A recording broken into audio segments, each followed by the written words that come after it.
Hey all, welcome to Amiya vlog. எல்லோரும் எப்படி இருக்கீங்க? இன்றைக்கி நம்ம இந்த வீடியோவில் ரொம்பவே டேஸ்ட் அண்டு ஜூஸியான சைனீஸ் சிக்கன் தான் செய்ய போகிறோம். சும்மா சொல்லக்கூடாதுங்க, நிறைய நம்ம விதவிதமாக சிக்கன் ரெசிபிலாம் சாப்பிட்ருப்போம். ஆனால் இது வேறு லெவலுங்க. உங்கள் வீட்டில் உள்ளவங்களுக்கு செஞ்சு கொடுத்தீங்கன்னா உங்கள் பிளேட்டே காலி ஆகிடும், நான் கேரண்டிங்க.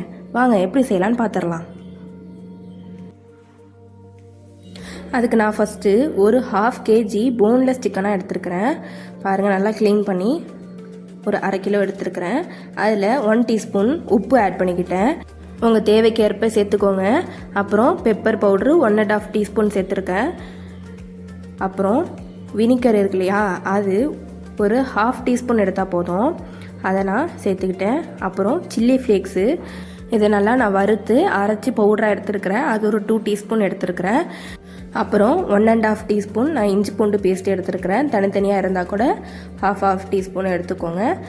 அப்புறம் இது கூடவே சோயா சாஸு ஒரு 2 டீஸ்பூன் ஆட் பண்ணியிருக்கேன்.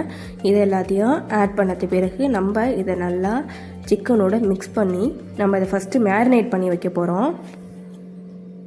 அது கூடவே ஒரு 3 டீஸ்பூன் அளவுக்கு நான் கார்ன்ஃப்ளவர் எடுத்துருக்கிறேன். எல்லாத்தையும் சேர்த்ததுக்கு பிறகு நல்லா அதை மிக்ஸ் பண்ணி விட்ருங்க.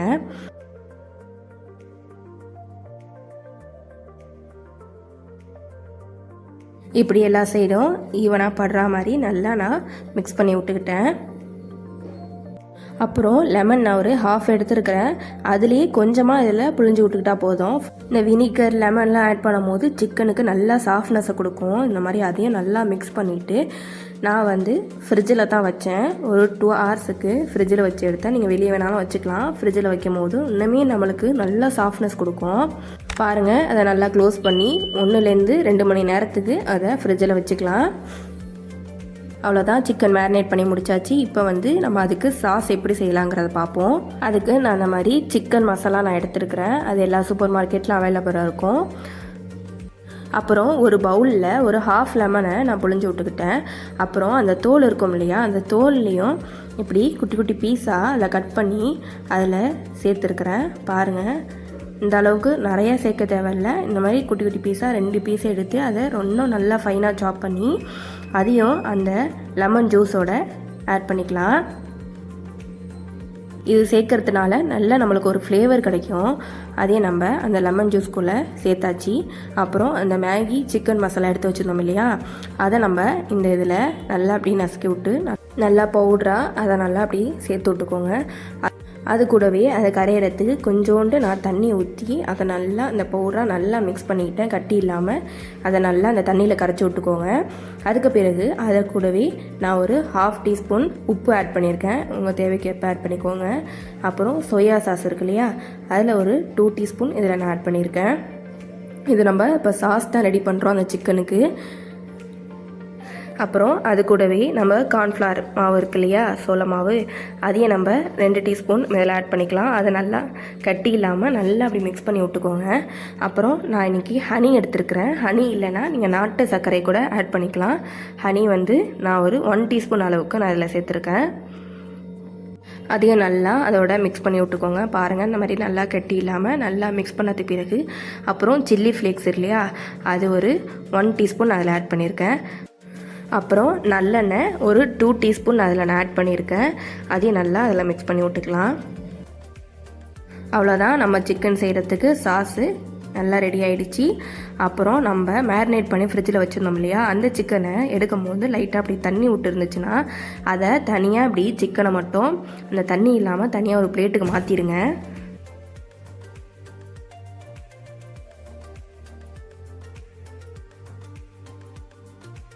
சிக்கனை அந்த மசாலாலேருந்து எடுத்தது பிறகு அந்த மசாலா பேலன்ஸ் இருக்கிறத நம்ம ஆல்ரெடி இந்த சாஸ் செஞ்சு வச்சுருந்தோம் இல்லையா, அந்த இதில் நம்ம அதை ஆட் பண்ணிக்கலாம். ஆட் பண்ணிவிட்டு அந்த சிக்கன் மேரினேட் பண்ணி வச்சுருந்ததில் நான் ஒரு முட்டை நான் சேர்த்துருக்குறேன். அதில் இப்படி நல்லா உடச்சி ஊற்றி அதையும் நல்லா அந்த சிக்கனோட நல்லா அப்படி பிசைஞ்சு விட்டுக்கோங்க. இது இன்னும் நல்லா அந்த சிக்கனுக்கு சாஃப்ட்னஸ் கொடுக்கும். இப்படி நல்லா எல்லா இடத்துலையும் படுற மாதிரி அந்த முட்டையை நல்லா மிக்ஸ் பண்ணி விட்டுக்கோங்க. அந்த முட்டை நல்லா அந்த சிக்கனோட மிக்ஸ் பண்ணது பிறகு கார்ன்ஃப்ளவர் மாவு இருக்கு இல்லையா, அதை நல்லா இப்படி ஃபுல்லாக அப்படி தூவி விட்டுக்கோங்க. ஸ்பூன் கணக்கெலாம் கிடையாது. இப்படி நல்லா அது சிக்கனே முழுகிற அளவுக்கு இப்படி மேலே நல்லா கொட்டிக்கணும்.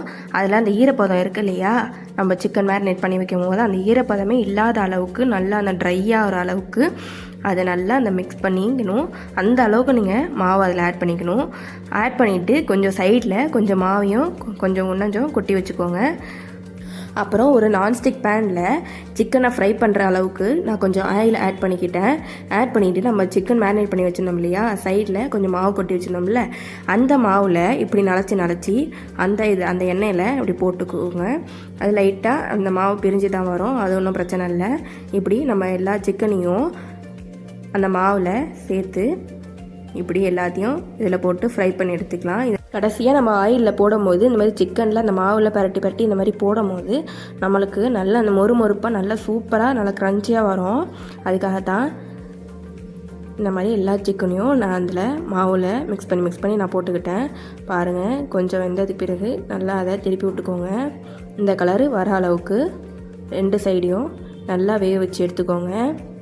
சிக்கன் வேக வைக்கும் போது ஃபுல் ஃப்ளேமில் வச்சிடாதீங்க, கொஞ்சம் மீடியம் ஃப்ளேம்லேயே வச்சுக்கோங்க. ஏன்னா டக்குன்னு அது ஹார்ட் ஆகிடும்.